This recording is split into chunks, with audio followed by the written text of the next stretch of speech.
Okay. Um, I just listened back to the last bit that I recorded, which was a couple months ago, probably. Like, holy shit. How slow do I talk? You gotta watch this shit sped up, I think. Um, but, anyways, and I also had to cut out some parts.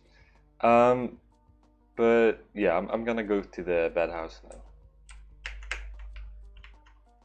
And I wanna continue to speak on some of the things that I mentioned um, in that video. And one of the things that I thought of that I could talk about in relation to this stage in particular, this little like transition in the cave, is the pacing of the game. Because I think something that I've sort of noticed with a lot of recent Needle games, and I think I think overall we're in a very good era of Needle, like since the gimmick revolution. I think the average Needle game has never been better. But I also think that it is so in the same way that I feel like people were maybe a little stuck before gimmick. Like there wasn't a lot of development. People were sort of doing the same thing over and over and over again. Um, and I think we're unfortunately like starting to get pretty much into that place again, but differently. And so sort of what I see is that yeah, we do get a lot of new games with a lot of new gimmicks. Like in terms of like gimmick needle games, I think almost every new release game has new gimmicks um, and new mechanics that are unique to the game. But the way that I see it, a lot of these gimmicks are just like used to do the same thing. They're used to force the same movements.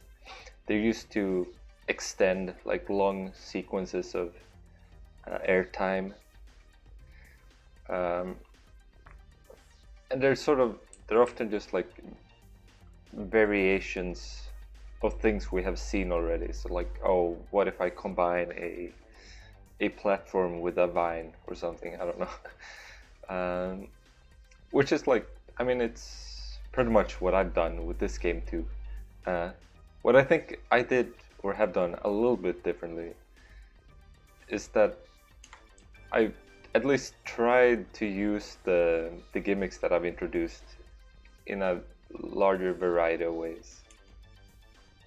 And also, it sort of sounds like I'm sort of lifting myself up here and bringing others down. That's not really the point. Like, uh, I definitely made a lot of mistakes too. I'm just more so like speaking in about the direction that I would like to see uh, needle moved more often, I guess. Um, but yeah, so one of the main things that I'm sort of a proponent of is to how do I put this? To try to find different ways. I think I talked about that in the last video. To find different ways to engage, for the player to engage with the game. And one of those ways I think is to change the pacing of the game up a bit. And this cave is sort of an example of that, I think, because I think the pacing here is noticeably slower. And by that I just mean like the pacing of the platforming. Like not all of this is stuff that you can just rush. Like it's more so jumps that you might want to stop beforehand and set up. And you might want to stop and think about how to approach them. And it's not like a long, connected sequence. It's more so detached jumps. And this is something that I'm pretty conscious of when I design. And this save is like another pretty good example with the apples. Like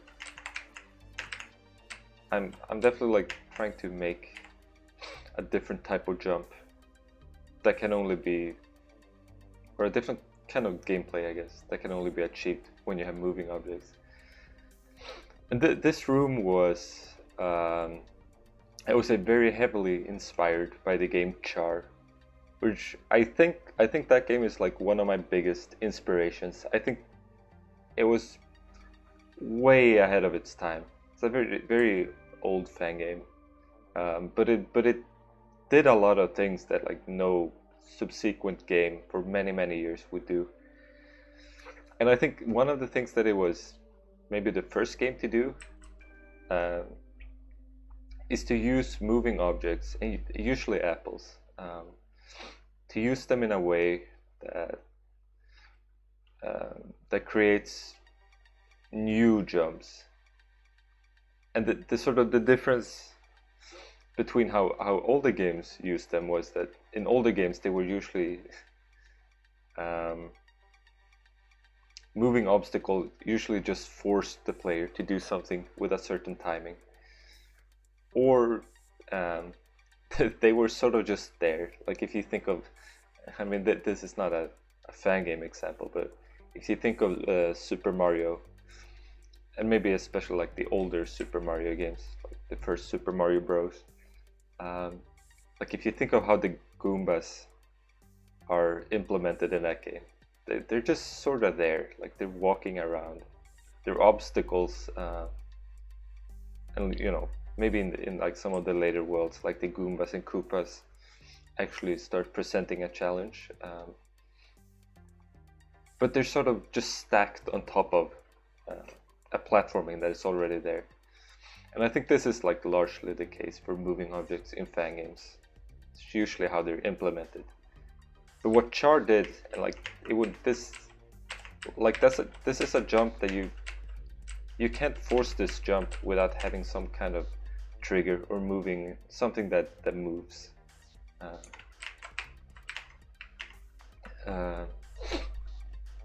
And I think that, yeah, I think that's just a really cool thing that that game was early with. And I have to mention like the beep secret in that game. It's like a long sequence where there are these like red blocks that change tiles. They're like jumping around to the beat. That secret is like complete genius to me.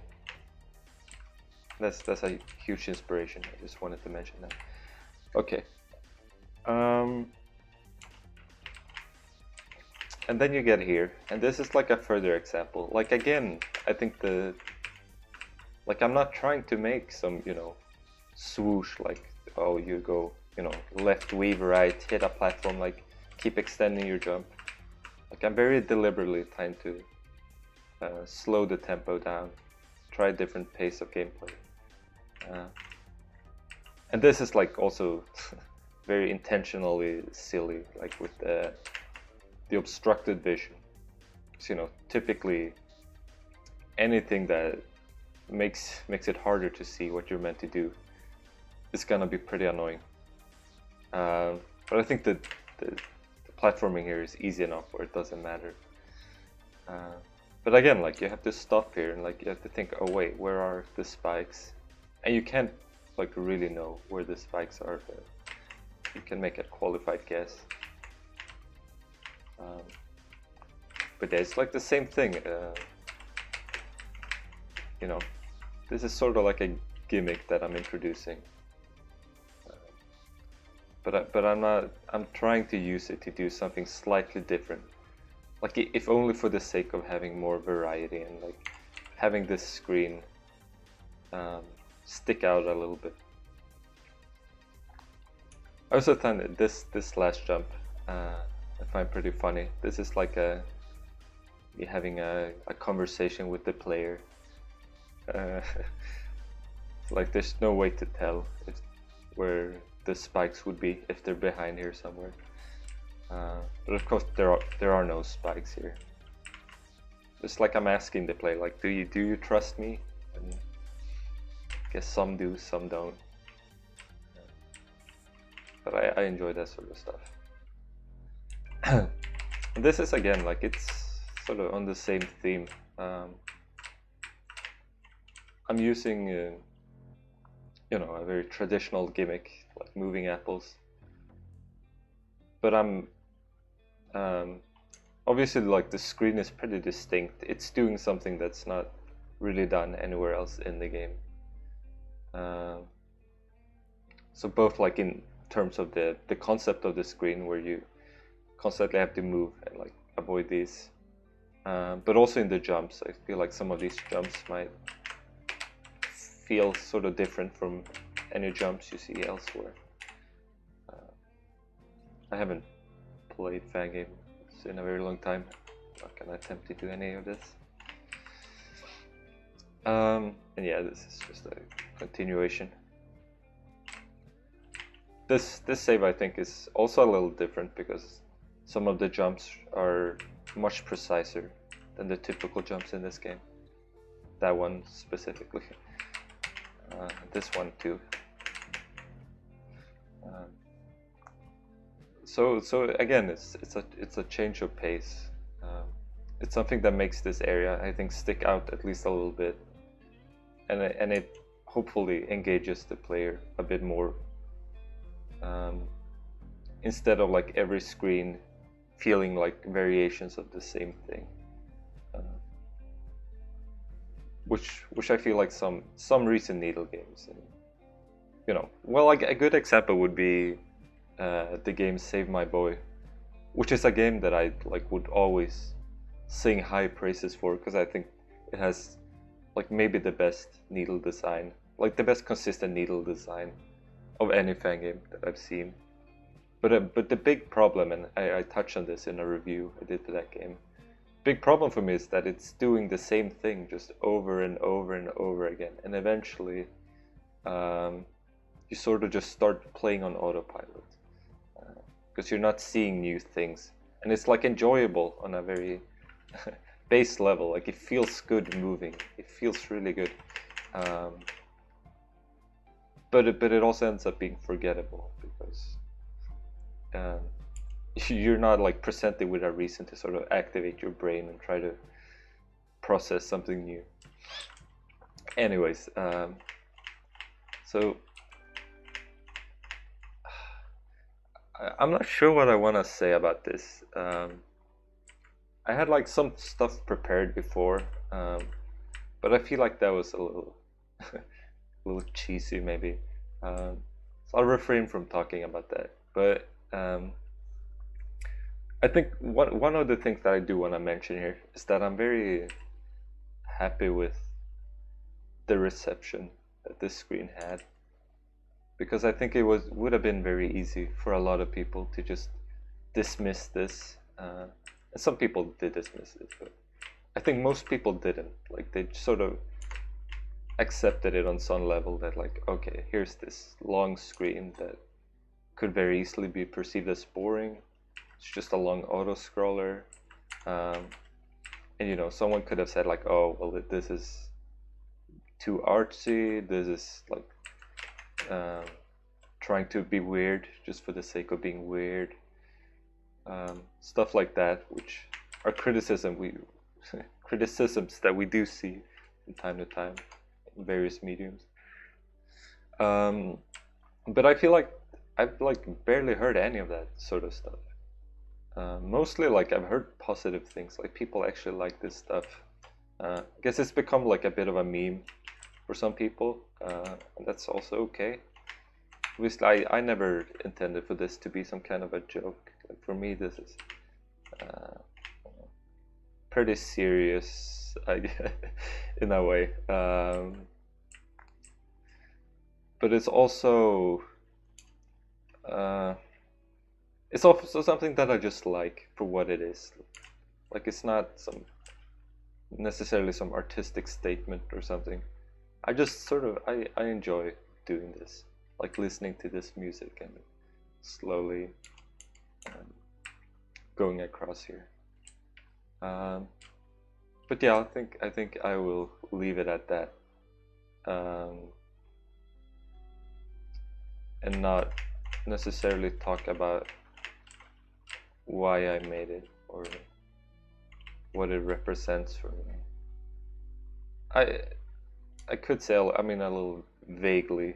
I would say this screen, or this room, symbolizes letting go of a good thing, and this is like a two-parter. So when you get into the good house, this symbolizes letting go of a bad thing. But you know, that probably shouldn't mean anything for anyone else. So this, I feel like, I mean, I love like ranking stuff and putting things in order, but I will say, like, this is my favorite part of the entire game. I love the good house. I feel like this, just like coming in here now sort of calms my mind and makes me I just feel good in this place, and I'm like proud of myself that I could make something that would evoke that kind of emotional reaction. And I think others have had, like, well, I don't know if they feel the way that I do, but I know that there are many others that also love this screen, and I know that there are also many others who hate it. And I guess, like, if we want to use the word art, like, I think, like, truly great art has to be polarizing on some level. Otherwise, you're probably not really pushing any boundaries. But yeah, I made this screen. Also, like, well, I guess I could say that, like, the process in which I made these two screens, like the good and the bad house, it's also similar. It's like when I made the I have to remember which one is which. The bad house, the painting. I just had that song on repeat, and I drew the thing.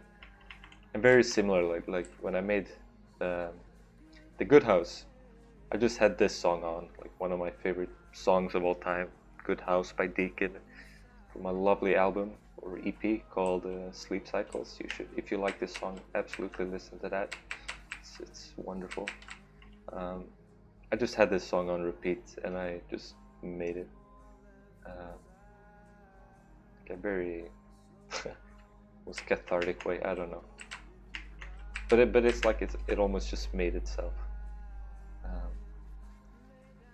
And yeah, I just love what came out. But yeah, that should be about what I want to talk about here. So I think that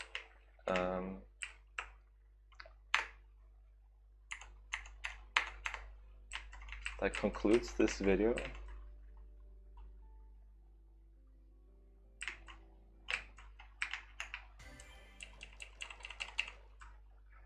I finally have the missing A. Okay, so next area will be the triple jump / dot kit area. Yeah, that will be fun.